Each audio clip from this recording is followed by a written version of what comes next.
কোটা আন্দোলনকে ঘিরে সহিংসতায় মৃত্যু দুঃখজনক বলে মন্তব্য করেছে হাইকোর্ট।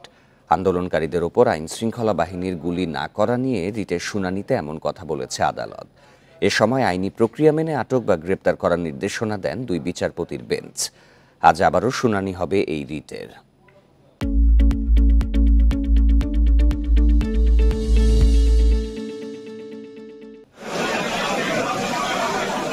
আন্দোলনকারীদের ওপর পুলিশের গুলি করার বৈধতা প্রশ্নে মঙ্গলবার উত্তপ্ত হয়ে ওঠে হাইকোর্টের এজলাস। পুলিশের গুলির ঘটনাকে আইন বহির্ভূত ক্ষমতা প্রয়োগ বলে মন্তব্য করেন রিটকারীর আইনজীবী। তবে এই রিটকে উদ্দেশ্যপ্রণোদিত উল্লেখ করে রাষ্ট্রপক্ষের দাবি, নিহতের ঘটনায় তৃতীয় পক্ষের সংশ্লিষ্টতা রয়েছে।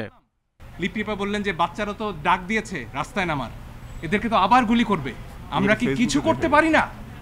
এই একটা প্রশ্ন থেকে একজন আইনজীবী হিসেবে দায়বদ্ধতা থেকে আমরা এসেছি যে মানব প্রাণগুলো যাচ্ছে সেগুলোকে এখানেই থামানো যাক, আর যাতে একটিও রক্ত না পড়ে, আর এক ফোঁটা রক্তও যেন না পড়ে। পুলিশ তাদের অন্যান্য যেসব প্রসিডিওর আছে পিআরবি অনুযায়ী সবকটাকে যেন ফলো করে তারপরে তারা যেন তাদের দায়িত্ব পালন করে। পুলিশ সদস্যকে রাজধানীর একটা বিল্ডিং থেকে হেলিকপ্টার থেকে উদ্ধার করা হয়েছে।